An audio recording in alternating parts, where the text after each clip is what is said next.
In today's video, we're going to discuss design ideas that can make your home look and feel bigger, using visual tricks that play on your eyes and your brain. I know, some people would say just have less stuff, then you wouldn't need a bigger home. But honestly, I like my stuff. Like. Love. Hate, but must have because of what I love. So let's focus on making our homes look and feel bigger so we can fill it with things we love that makes us happy.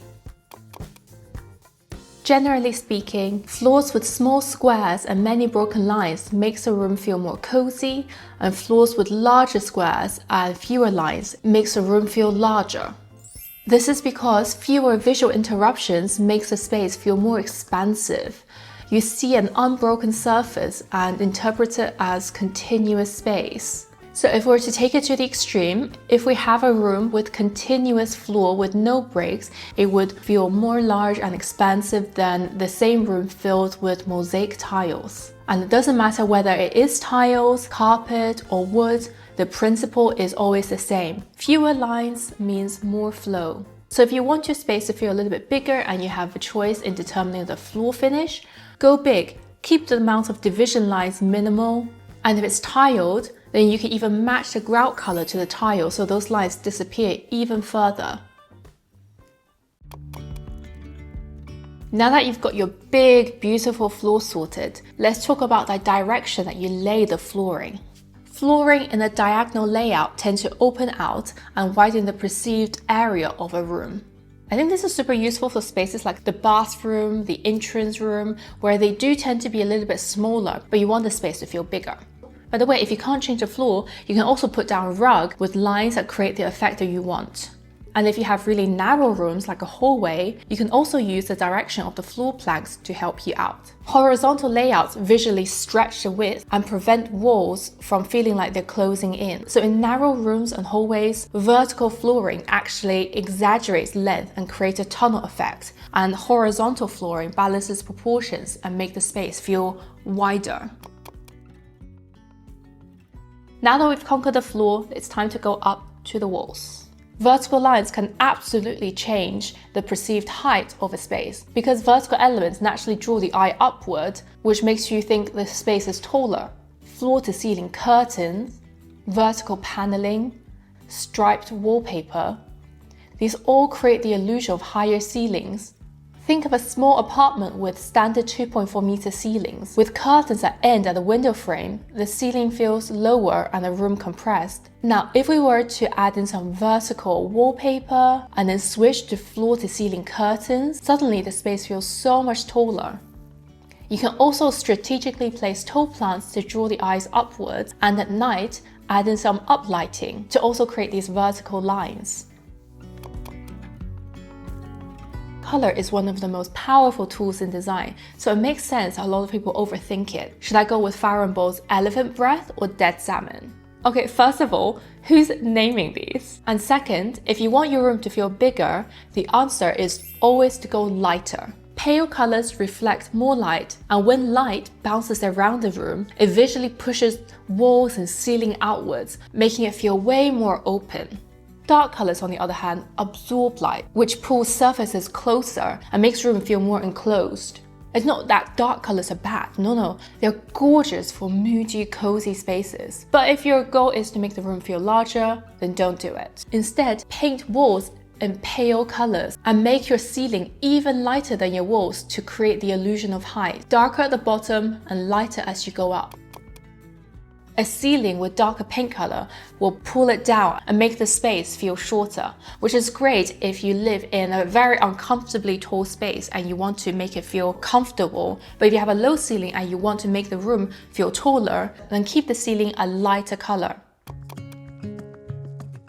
If paint feels too boring and you're a wallpaper color person and you also want your room to feel large, then I would keep the scale of the pattern quite small. Large, bold patterns dominate a room. They create focal points that your eyes lock onto and draws the wall closer.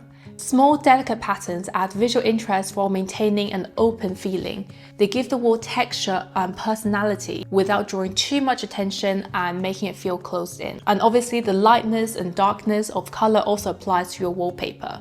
Dark wallpaper with strong patterns will make the room feel smaller, and light color wallpaper with softer, smaller patterns will make the room feel less small.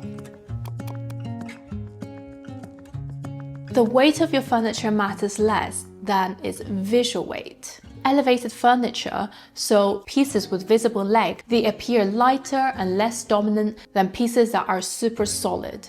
Like, just compare these two bedrooms. They are the same size, but one is filled with furniture that looks really heavy and you just feel like it's consuming and overwhelming the room. But if you have a bed that's much skinnier, on elevated legs, even if the dimensions of the thing are the same, it just looks lighter and will make your room also feel a little bit more spacious, like it has room to breathe. But, and this is important, don't go overboard, because while floating furniture and exposed legs can make a space feel lighter, we have too many leggy pieces in the room, it can start to feel a bit cluttered. So if you have a small room, I would make the largest furniture visually light, and the other smaller pieces of furniture, it can be a little bit more like solid without these elevated legs, just to minimize the amount of like vertical things that's happening in the room. So for example, in your bedroom, you can put your bed on legs, but the bedside tables can be a little bit more like solid and look a bit heavier than ones with spindly legs. And in your living room, the sofa is a dominant piece, so you can make this a little bit more visually light. And then the coffee table and armchair, a bit more solid. Even if you elevate your furniture onto legs, don't make them too tall, keep them close to the ground. Selecting furniture that hovers closest to the ground changes the room's visual weight. It expands the amount of visible wall and therefore lengthens the distance your eyes travel from floor to ceiling. This creates an impression of higher ceilings, giving your room an open, airy atmosphere. Don't you think the visible space between the furniture and the ceiling makes the room feel taller? The ceiling suddenly appears to have risen simply by making more of the wall visible. Before we continue, I want to quickly tell you about Rayon Design, who's today's sponsor and also one of my favorite CAD tools ever. Rayon Design is a CAD platform built for interior designers and architects. It's completely web-based, you don't have to download it, you don't have to install it, you just open it in a browser and start designing, which is so seamless and so quick. If you've ever spent 2 hours downloading a software before a deadline, you'll know how amazing this feels. So in a project, you're probably normally bouncing around between 5 different softwares for rendering, presentation, drawing, and with Rayon Design, you don't have to do any of that. It brings all of that into one platform. You can import your existing files or start from scratch. You can create accurate drawings, whether that's schematic designs, detailed technical plans, millwork, lighting, and transform them into client-ready presentations without ever leaving. No more exporting, importing, formatting. Oh my god, it's so much more smooth. There's also a library of over 10,000 CAD blocks with top, front and side views, so you don't have to buy them from a million different websites or spend hours drawing them from scratch. There's also parametric blocks you can adjust right in your layout, and this is really cool, you can generate custom ones using their AI panel from images or text prompts. Explore different materials and finishes, do transformations that would take normally forever, and you can apply custom properties to elements in your drawings and automatically generate link tables for specs, quantities, and cost summaries. No more manually updating procurement lists. It updates automatically. And if you work in a team, you can also collaborate in real time from the same source because it's all cloud-based, so you don't have to worry about whether you're working on the same version of the file ever. So if you want to give Rayon a try for free, check out the link in my description below. I love a good rug, not because of how it feels, but also as a really useful tool for helping us manage the perception of space. A single large rug unifies the room by visually connecting furniture and creating one cohesive zone. Large rugs extend the floor visually, creating the illusion of more space, and small rugs chop the room up. When you read each rug as a separate zone, the space feels more busy and more fragmented. Again, it's the idea of how many lines you have on the surface that breaks up the zones. This works for all rooms, dining spaces, bedrooms, living rooms. So when in doubt, go big. Don't overwhelm your walls with decor. Choose one large piece of artwork rather than a gallery wall of smaller pieces. Don't get me wrong, I love a good gallery wall, and when I go into spaces that have a lot of small pictures, like I think it's so whimsical and so charming, but that's not what we're trying to achieve here with this video. If you want the room to feel large and expansive, don't have too many broken lines, so simplify your wall decor. It looks cleaner, it looks expansive. And when you have a wall that's covered in tiny frames, your eye is bouncing around like a pinball. It's stimulating, sure, but also visually noisy and visually smaller. Mirrors are amazing. Mirrors reflect light, they extend sight lines, and create the illusion of depth.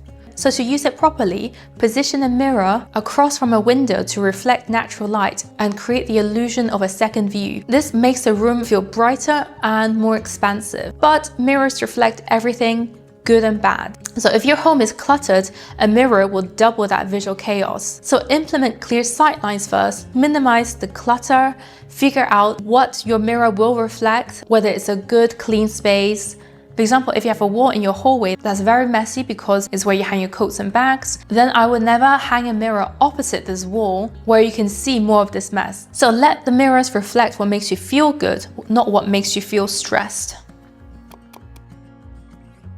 This one is a game changer if you can do it. Replacing solid walls or solid doors with glass panels and internal windows visually connects rooms, but still gives you like a physical barrier. Frosted or clear glass lets light flow through and can open up spaces that wouldn't normally get natural light. So for example, if you have a hallway that's really dark and it's adjacent to your living room, could you put some internal glazing in? And this door that separates your kitchen from your dining room, does it need to be solid? Why don't you make it glass? And if you live in a studio apartment and your kitchen is completely closed off, could you also add in some internal glazing?